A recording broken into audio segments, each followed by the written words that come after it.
आज हम बात करतनी बुलेट राजा के बारे में। जौन है गानवा तू गइले बारा तहार बहिन चोदवा कि आज भर ढील द ढूंढी द के छील द। अपना बहिन के ढूंढी छिलवावा बहिन चोदऊ तू तहार बहिन चोदवा। ई कोनो गाना हटे सारे। कि आज भर ढील द ढूंढी द के छील द। तोर बहिन चोदवा तोरा घर तोर बेटी बहिन किसे करे सारवा। अपना बहिन के नचावा अपना माई के नचाव तोर बहिन चोदवा। ऐसन गाना बिहार में ना चली, ठीक बा। भोजपुरी इंडस्ट्री में ऐसन गाना ना चली।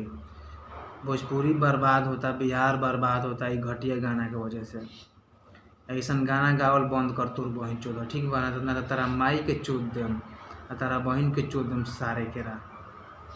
तू हमार सार हवा सरो जन लो। तारा माई के हम दामाद हई, तारा बहिन के भतार हई हम। ऐसन गाना गइब तो तार खानदान भर तारे में तार बहिन चोदवा।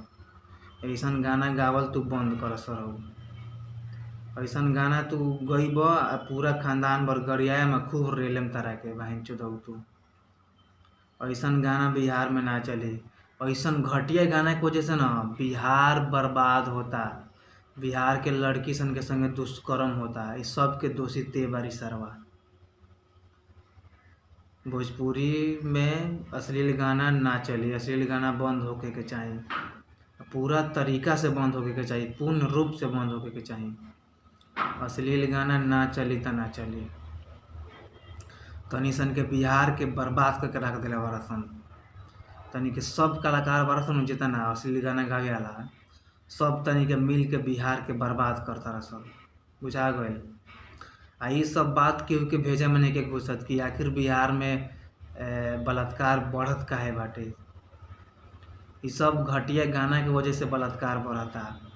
ई अश्लील गाना गावेला सन, ऑर्केस्ट्रा में गाना बाजेला अश्लील, ऑर्केस्ट्रा वाला बेशर्मी से अगर वहीं नाचेली सन आ लइका सन देखेला सन आ लइका सन के नियत खराब हो जाला आ उहे लइका आके गरीब बेटी के साथे रेप बलात्कार कर देला सन, ठीक बा। तो एमे लइका सन के गलती नहीं, के गलती बाटे में गाना गावे वाला के।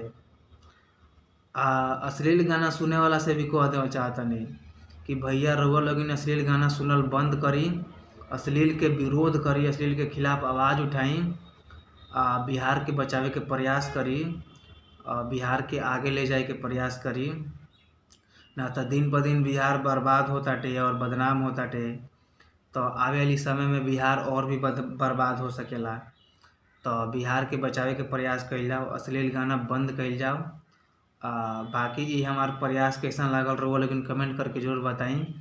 अश्लील गाना गावे वाले कलाकार के खिलाफ आवाज़ उठाई, अश्लील बंद करे के प्रयास करी, अश्लील गाना सुनल बंद करी, अश्लील गाना बजावल बंद करी।